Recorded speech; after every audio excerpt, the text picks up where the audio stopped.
Bismillahirrahmanirrahim.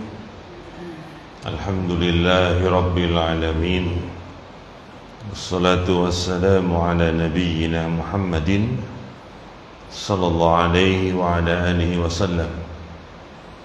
Asyhadu an la ilaha illallah wahdahu la syarika lah, wa asyhadu anna Muhammadan abduhu wa rasuluhu la nabiyya ba'dah. Kita masih dalam hadis yang terakhir berkaitan dengan menyingkirkan gangguan di jalan. Belum sampai kepada penghabisan dari syarah penjelasannya, kita menyambung.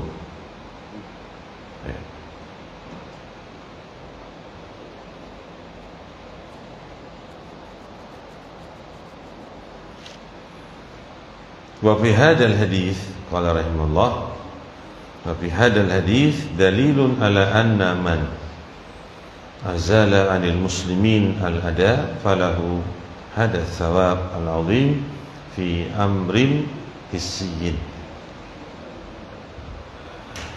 Hadis ini menunjukkan bahwasanya orang yang menyingkirkan gangguan dari kaum muslimin, maka bagi dia pahala yang agung, yaitu surga. Di dalam urusan yang berkaitan dengan hissi, panca indera yang bisa ditangkap. Fa kaifa bil amri al ma'nawi, bagaimana dengan perkara yang berkaitan dengan perkara-perkara ma'nawi. Hunaka ba'dun nas, di sana ada sebagian manusia, wal iyadu billah, dan kita minta perlindungan kepada Allah, perlindungan, ahlus syarr wa bala, orang yang suka berbuat kejelekan dan mara bahaya, bencana, wa afkarun khabithatun, dan memiliki pikiran-pikiran yang jelek, wa ahlakun sayyi'ah, dan akhlak-akhlak yang jelek pula. Yasudduna nasa an dinillah, mereka mencegah manusia dari agama Allah. Fa izalatu haula'i an tariqil muslimin afdal bikasirin wa a'dham ajran indallah. Maka menyingkirkan mereka-mereka ini, menyingkirkan orang-orang yang berpikiran jelek tadi, ini kata beliau, yang jelek pemikirannya, yang menghalangi manusia dari jalan Allah, menyingkirkan mereka dari jalannya kaum muslimin, itu lebih afdal, dengan banyaknya, lebih besar pahalanya di sisi Allah. Fa idza uzila adal haula'i, apabila disingkirkan gangguan-gangguan mereka ini, idza kanu ashabu afkarin khabithatin sayyi'atin ilhadiyatin yuraddu 'alaiha wa tubtilu afkarahum. Apabila mereka adalah orang-orang yang berpikiran jelek, menyimpang, dikembalikan atasnya dan dibatalkan pemikiran-pemikiran mereka. Itu cara menghilangkan gangguan mereka ini. Fa illam yujdi dzalik syai'an quti'at a'naquhum. Maka apabila tidak berguna yang demikian itu sedikit pun, maka dipenggallah tengkuk-tengkuk mereka. Li anna Allah yaqul fi kitabil aziz, karena Allah berfirman dalam kitabnya yang mulia, innama jazaa'ul ladzina yuharibuna Allah wa rasulahu wa yas'auna fil ardi fasada ayuqattalu aw yusallabu aw tuqatta'a aydihim wa arjuluhum min khilafin aw yunfau minal ardh. Ini Al-Maidah ayat 33. Hanya saja balasan untuk orang-orang yang memerangi Allah dan Rasulnya dan berbuat di bumi kerusakan, agar mereka itu dibunuh, yuqattalu, atau diperangi, au yusallabu atau disalib, atau dipotong tangan-tangan mereka, kaki-kaki mereka bersilangan, au yunfau minal ardi, atau dibuang dari bumi ini. Ini firman Allah Ta'ala berkaitan dengan orang-orang yang menghalangi manusia dari agamanya Allah, pikiran-pikiran yang jelek, yang kotor.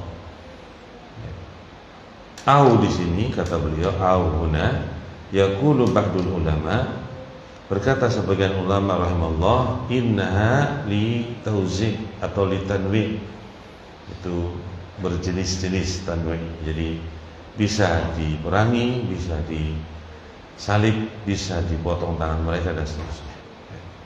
Yakni annaha yuqattalun, bahwa mereka bisa dibunuh, diperangi, wa yusallabun, bisa disalib, tuqatta, bisa dipotong aydihim atau tuqatta aydihim wa arjulihim min khilafin wa yunfauna fil ard wa yunfi atau wa yunfau minal ard, dan mereka bisa dibuang dari bumi hasaba jarimatuhum, sesuai dengan perbuatan jahat mereka. Ini tafsir dari ayat ini kepada orang-orang yang aslinya menghalangi manusia dari agama Allah. Itu berlaku di tempat-tempat tertentu seperti di Arab Saudi. Ini berlaku ini. Orang yang menghalangi manusia dari agama Allah, mereka akan diberi hukuman. Wa qala ba'du ahli ilm, berkata sebagian ulama, bal huwa atau bal au di sini huna litakhyir, memilih. Jadi bisa memilih salah satunya. Ai anna waliyal amri mukhayyarun, bahwa pemerintah itu disuruh memilih, mukhayyarun, diberi pilihan. Insya'a qatalahum wa salabahum wa insya'a qatta'a aydiyahum wa arjulahum min khilafin. Mereka diberi pilihan, boleh membunuh mereka atau menyalib mereka, atau jika mereka kehendaki memotong tangan mereka dan kaki mereka dari persilangan. Maksudnya silangan itu kalau dipotong kaki kiri, tangan kanannya dipotong. Kalau kaki kanan dipotong, kaki kirinya juga dipotong, itu namanya persilangan.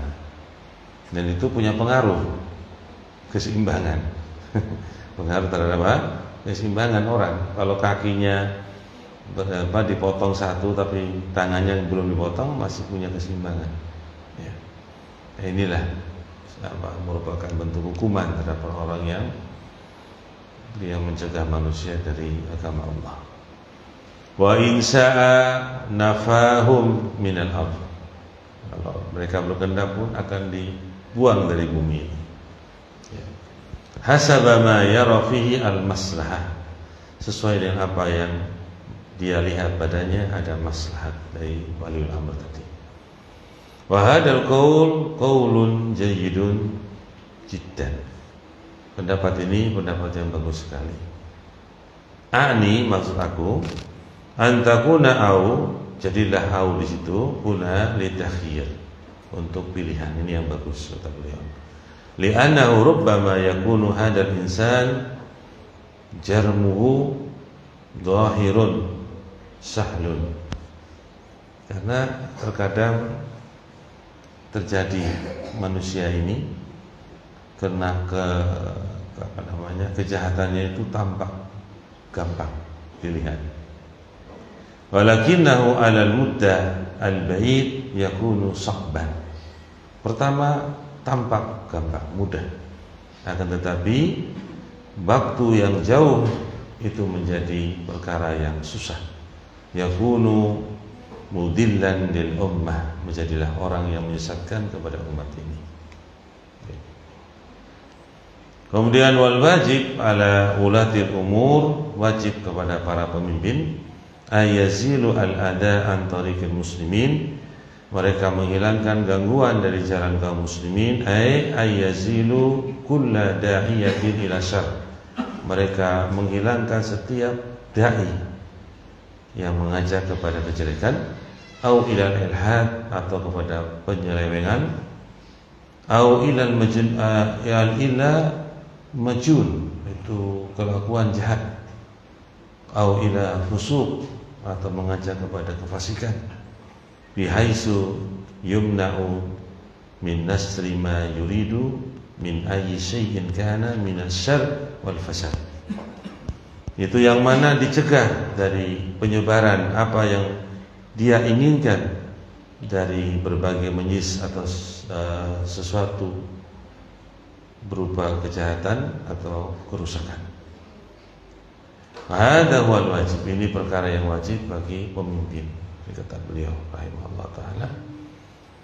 Walakin la syak, akan tapi tidak ada keraguan, ya, anna wulatal umur alladziina wallahumullah 'alal muslimin fi ba'dihim taksirun.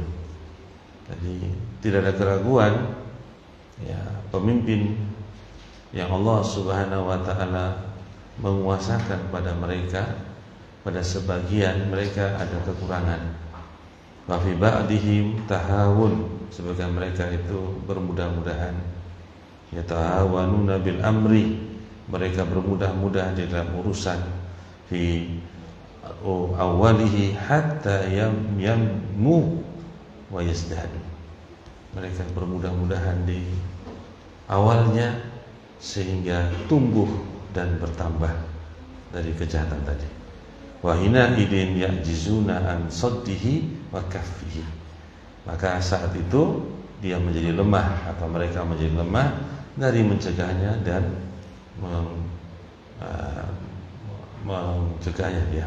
mencegahnya dan menghalanginya.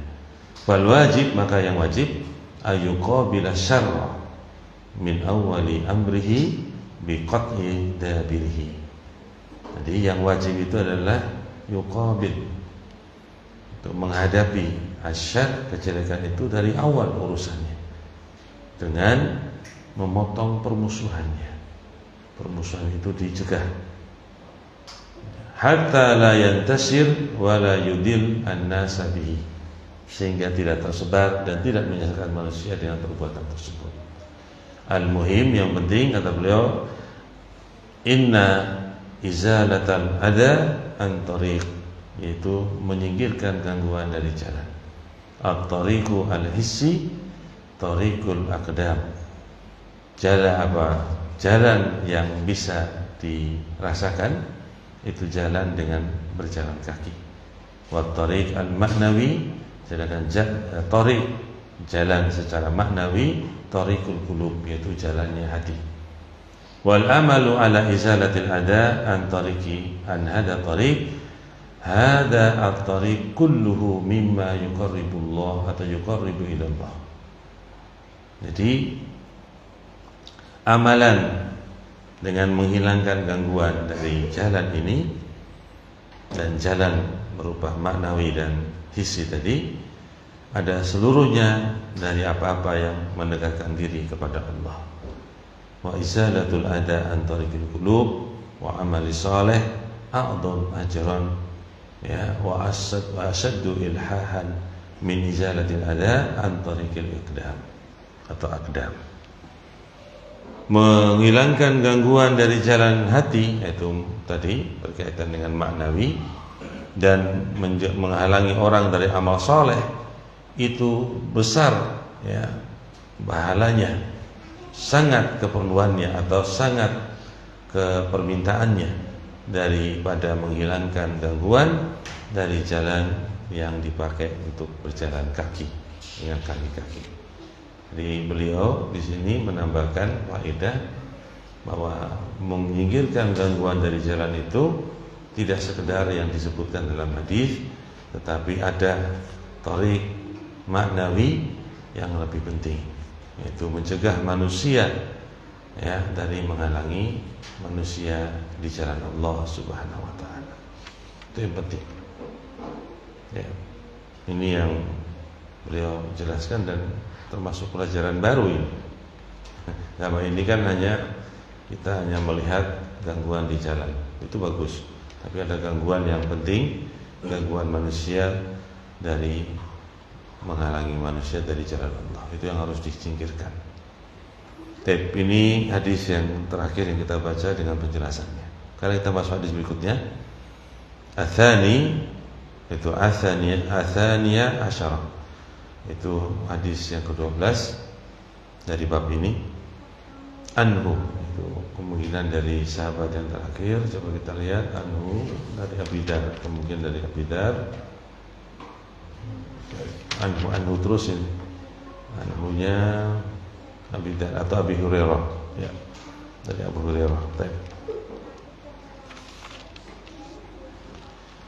Qala, berkata, qala Rasulullah SAW, bersabda Rasul SAW, man tawadda'a fa ahsana wudu'a, barang siapa yang berwudu dan membaguskan wudunya, thumma ata al-jumu'ata, kemudian mendatangi Jumat, itu sholat Jumat, fastama'a wa ansata, maka kemudian dia mendengar khutbah dengan seksama dan dia diam, ghufira lahu ma bainahu wa bainal jumu'ati wa ziyadatu salasati ayyamin, maka akan diampuni bagi orang tersebut apa yang ada di antara dia dan di antara Jumat yang berikutnya, dan ditambah 3 hari. Man massal al-khasa faqad lahu, rawahu Muslim. Maka barang siapa yang menyentuh atau menyentuh kerikil, bermain dengan kerikil, maka sungguh dia telah berbuat sia-sia, rawahu Muslim. Jadi di sini ada keutamaan berwudu, membaguskannya, menyempurnakannya untuk pergi ke sholat Jumat. Kemudian dia mendengar khutbah, diam, akan dia mampuni baginya, ya, satu Jumat dengan Jumat yang lain, waktunya tambah 3 hari. Dan barang siapa yang menyentuh atau memainkan kerikil, sungguh dia telah berbuat sia-sia, rawahu Muslim. Mudah-mudahan kita tidak masuk ke dalam perbuatan sia-sia ini, karena semakin lama kita berada di zaman yang penuh dengan kesibukan, bukan hanya kerikil. Kita sudah nggak ada kerikil lagi, kita sudah penuh dengan sejadah yang bersih, bahkan sebelum Jumatan sudah dibersihkan, gitu. Sehingga kemungkinan bermain-main dengan apa yang di depan kita itu mungkin tidak ada. Kalau ada kerikil di depan kan biasanya lebih senang bermain kerikil, itu tabiat manusia. Tapi kita ini apa? Mungkin yang perkara yang lain. Dan itu masuk dalam pembahasan ini oleh beliau rahimahullah. Coba kita baca. Qala al-allamatu Ibnu Utsaimin rahimahullah, berkata seorang yang alim, Ibnu Utsaimin, semoga Allah merahmatinya. Naqala al-muallifu rahimahullah ta'ala fima rawahu an Abi Hurairah radhiyallahu anhu. Ya, muallif, penulis itu Al-Imam An-Nawawi menukil, semoga Allah merahmati beliau, pada apa yang beliau meriwayatkan dari Abu Hurairah, dari sesungguhnya anna Nabi sallallahu alaihi wasallam qala, sesungguhnya Nabi bersabda, man tawaddaa fa ahsana al-wudu'a thumma atal jum'ata fastama'a wa ansata ghufira lahu ma bainahu wa bainal jum'ah wa ziyadati thalathati wa ziyadah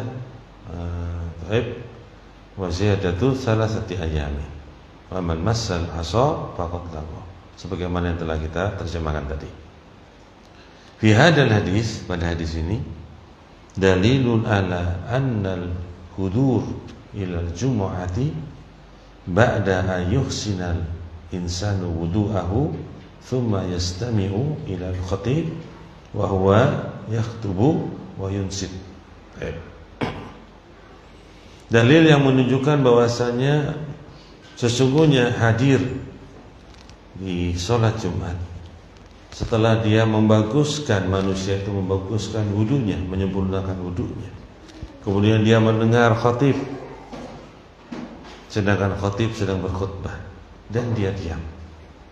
fa innahu yughfaru lahu ma bainal jumu'ati ilal jumu'ati, maka akan diampuni bagi orang tersebut apa yang berada di antara Jumat dan Jumat berikutnya. Ya. Wa fadli, ya, dan ditambah lagi salasati ayyam, tambah 3 hari lagi. Wa hada amalun yasirun laisa fihi masyaqqah 'alal insan. Ini amalan yang ringan, tidak ada keberatan atas seorang itu. Betul nggak kira-kira? Sholat Jumat nggak? Sholat Jumat ringan, tapi dia harus menyempurnakan wudhunya, mendatangi masjid untuk Jumat, sholat Jumat. Ya, kemudian sampai Jumat berikutnya ditambah 3 hari lagi. Masya Allah, amal yang ringan.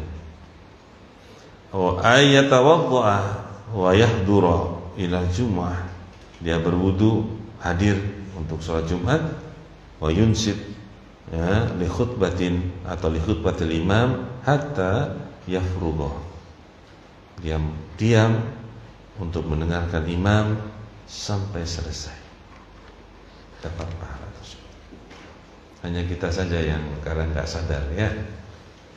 Padahal amalan-amalan yang ringan itu terkadang menggugurkan dosa-dosa kita. Makanya kaum muslimin itu orang yang berbahagia. Banyak sekali jalan-jalan kebaikan, ya, yang jalan-jalan itu kita sudah mengerjakannya, ringan tetapi menghasilkan pahala.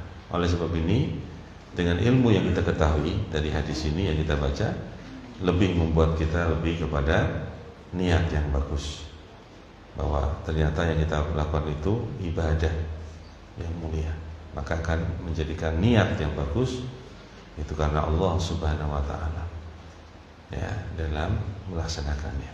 Itu menghasilkan sesuatu yang baik kalau kita tahu dasarnya.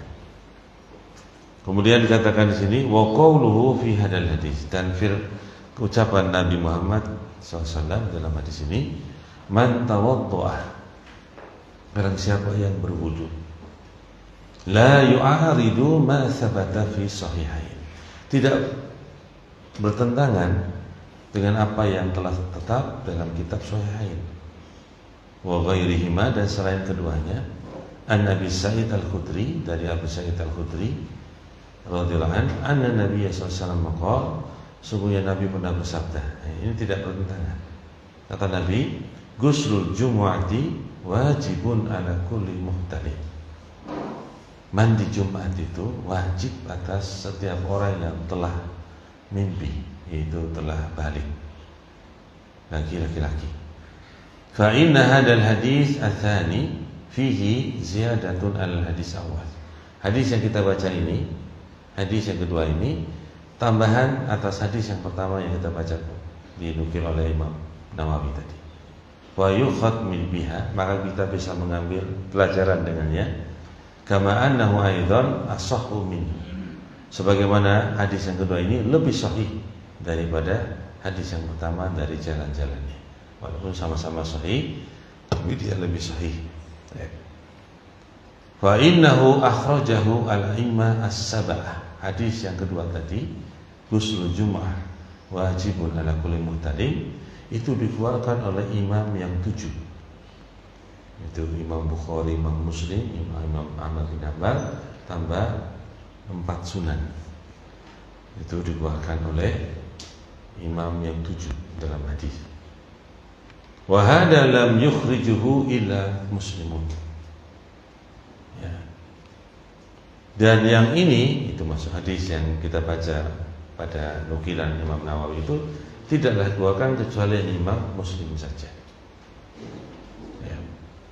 Fayajibu awalan ala man arada hudurul jum'ah, maka wajib yang pertama kali atas orang yang ingin hadir sholat Jumat, hayat tasila wujuban. Ini terdapat beliau dari hadis yang kedua tadi, yaitu untuk dia mandi itu wajib hukumnya. Mandi itu wajib hukumnya. Wa illam yaf'al kana athiman, kalau dia tidak melakukan mandi maka dia berdosa. walakin al-jumu'atu atau walakin al-jumu'ata tasihhu.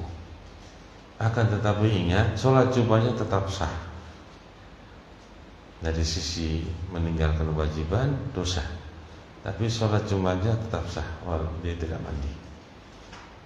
Li'anna hadzal ghuslu atau li'anna hadzal ghusla laisa an janabah hatta naqul innal jumu'ah la tasih.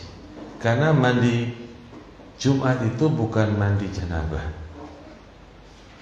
Mandi Jumat itu bukan mandi janabah. Oleh sampai kita mengatakan bahwa Jumatnya tidak sah. Tidak. Kalau mandi janabah harus. Orang mau ibadah apa saja, dari sholat, sunat maupun yang wajib harus mandi junub kalau dia mempunyai janabah. Tapi sholat mandi untuk sholat Jumat ini bukan masuk dari mandi janabah. Tapi kalau dia sudah mandi janabah, berarti dia sudah mandi Jumat. Nah, kalau sudah mandi Jumat belum tentu mandi janabah. Ini penting diperhatikan. Ya. Bal huwa ghuslun wajibun ka ghairihi minal wajibat. Bahkan mandi Jumat itu termasuk mandi yang wajib sebagaimana selainnya dari mandi-mandi yang wajib. Idza taraka al insan athimun, orang yang meninggalkan mandi wajib tadi berdosa. Wa in fa'alahu usibah, kalau dia melakukannya diberi pahala ganjaran. Jadi paham ya maksudnya? Jadi beliau termasuk yang memberikan penjelasan mandi untuk mandi Jumat artinya ghusl lil Jumat. Mandi untuk sholat Jumat. Dia bukan mandi janabah. Mandi untuk sholat Jumat. Nah ini kalau orang sedang junub niatnya apa? Mandi junub janabah, bukan mandi Jumat. Mandi untuk sholat Jumat berkaitan dengan ibadah Jumat itu sendiri, khusus sholat Jumat. Maka karena wajib orang meninggalkan mandi dari untuk sholat Jumat, meninggalkannya dosa karena meninggalkan kewajiban. Tapi sholatnya tetap sah karena dia berwudu. Betul? Kayak ini. Tetapi ingat, tidak menggugurkan junub mandi Jumat itu. Harus punya niat mandi apa? Janabah. Ini saya sudah lewat beberapa kali dalam penjelasan beliau pula dalam kitab-kitab yang lain, sama seperti yang dijelaskan dalam kitab ini dari syarahnya Syekh Utsaimin sendiri. Dalam kitab Bulughul Maram juga demikian penjelasannya beliau sama. Oleh sebab ini untuk ihtiyat, berhati-hati ya, kalau punya kesempatan mandi monggo mandi, Mas. Ini menjadi khilaf para ulama, tapi untuk beliau ini yang beliau pegang. Meninggalkan mandi Jumat itu berdosa. Ya, ini khilaf di kalangan ulama, tetapi ada mengatakan sholat Jumatnya apa? Cukup dengan berwudu, karena datang pada kita hadis-hadis yang banyak juga tentang cukup dengan apa? Berwudu saja. Wallahu a'lam bishawab. Kemudian wa yadullu ala annahu laisa syartan li sihhati shalah wa innama huwa wajib. Ini penting diperhatikan ucapan beliau. Menunjukkan bahwasanya mandi untuk sholat Jumat itu bukan syarat sahnya sholat, tetapi dia kewajiban untuk sholat Jumat. Ya, bukan syarat sahnya sholat itu sendiri, tetapi dia adalah kewajiban di dalam menjalani sholat Jumat. Anna Amirul Mukminin Utsman ibn Affan dakhala data yaumin wa Amirul Mukminin Umar ibn Khattab yaktubu an-nas yaumal Jum'ah. Fasa'alahu Amirul Mukminin Umar limadza ta'akhkhar.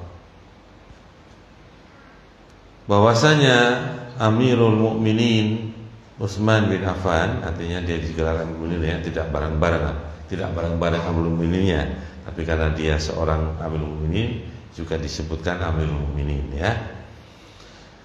Masuk pada satu hari Dan sedangkan Amirul Mukminin Umar bin Khattab itu sedang berkhutbah kepada manusia pada hari Jumat. Kemudian Umar bin Khattab ini bertanya, ya, fas'alahu Amirul Mukminin Umar bin Khattab, "Limada ta'akhkhar?" Kenapa ya manusia itu, kenapa kamu itu terlambat? Faqala, "Wallahi ya Amirul Mukminin, demi Allah wahai Amirul Mukminin, ma zitta ala an tawaddatu thumma ataitu." Ya. Wahai Amirul Mukminin, tidaklah aku menambah atas wuduku kemudian aku mendatangimu.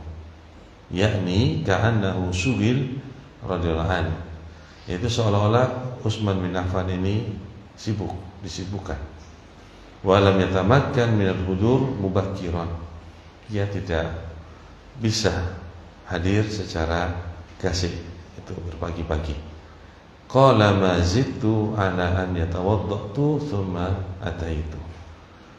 Yaitu tidaklah aku menambah atas wuduku kemudian aku mendatangi. Wa qala Umar, berkata Umar, wa huwa 'alal mimbar, sedangkan dia di atas mimbar, wan nas yasma'un, dan manusia mendengar.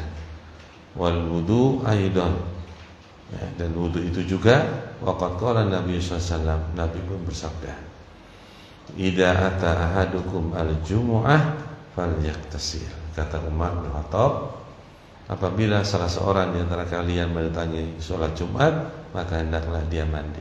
Yakni kaifa taktasir 'alal wudu wa qad qala Nabi sallallahu alaihi wasallam, "Idza ata ahadukum al-jum'ah falyaktasir." Bagaimana kamu meringkas dengan wudu saja, sedangkan Nabi pernah bersabda, apabila salah seorang kalian datang ke Jumat, maka hendaklah dia mandi. Ya. Fa amara man atal jumu'ah bil iktisal, maka Nabi pun memerintahkan orang yang datang untuk sholat Jumat itu dengan mandi. Walakin lam yakul lahu, akan tapi tidak mengatakan kepadanya idhab faktasir, pergilah untuk mandi. Ini kalimat yang menunjukkan bahwa sholatmu tetap sah, tetapi apa? Kamu tidak mandi itu meninggalkan kewajiban. Ya. Kalau idhab faktasir beda. Jadi betul-betul harus mandi, kamu baru sah sholatmu. Li'annahu law dhahaba waqtasil, seandainya dia pergi dan mandi, farubbama tafutuhu al-jumu'ah, maka terkadang terlewatkan dari Jumat, allati min ajliha, ya, yang dari sebabnya wajib al-ghuslu, wajib untuk mandi, fayudihu al-asla ila al-far'i, maka dia menyia-nyiakan perkara yang asal, yang pokok itu sholat Jumat, kepada cabangnya. Jadi di sini Syekh Utsaimin menjelaskan kenapa disebut wajib sholat Jumat, mandi Jumat itu perkara yang bukan daripada yang sampai tidak dikerjakan membatalkan sholat, karena bukan perkara sahnya syarat sahnya sholat, tapi berkaitan dengan sholat Jumat itu sendiri. Paham ya? Makanya kalau orang mandi Jumat dalam keadaan junub, niatnya mandi Jumat, tidak sah junubnya. Betul? Jadi kalau orang sedang junub, niatnya mandi untuk sholat Jumat, itu tidak menutupi, tidak menjadikan pembersih atau sebagai atau toharoh dari sholat, dari junubnya. Nah, harusnya dia balik. Kalau dia junub di hari Jumat, niatnya mandi junub. Betul? Itu hanya berhati-hati aja. Nah, fikih juga di sini akhirnya muncul juga ya dari Syekh Utsaimin. Coba kita baca lagi. Falhasil, maka hasil yang bisa kita capai terakhir, anna hadal hadis alladhi saqahu al-muallif, sungguhnya hadis ini yang disebutkan oleh muallif rahimahullah, wa in kana yadullu ala adami wujubil iktisal, walaupun mungkin menunjukkan kepada tidak adanya kewajiban mandi, ya, lakin hunaka ahadits ukhra tadullu ala wujubil iktisal. Akan tetapi di sana ada hadis-hadis yang lain yang menunjukkan wajibnya mandi di hari Jumat untuk sholat Jumat. Ya. Gimana? Ya, usahakan mandi ya. Kalau dari ikhtiarnya demikian. Biar kita bersungguh-sungguh. Kalau memang tidak ada kesempatan mandi, ya udah seperti Usman tadi, apa Mas? Berwudu saja karena sibuk. Ya. Wallahu a'lam bishawab. Yang ini saya dapat ulang-ulang dari para ulama, guru-guru membahas masalah Jumat ini. Ada yang mengatakan tidak mengapa, wudu aja. Ada yang mengatakan wajib mandi, tidak ada dosa, dan seterusnya. Ya. Wallahu a'lam bishawab. Mudah-mudahan bermanfaat bagi kita semuanya. Sudah selesai. Subhanakallahumma bihamdika asyhadu an la ilaha illa anta astaghfiruka wa atubu ilaik. Assalamualaikum warahmatullahi wabarakatuh.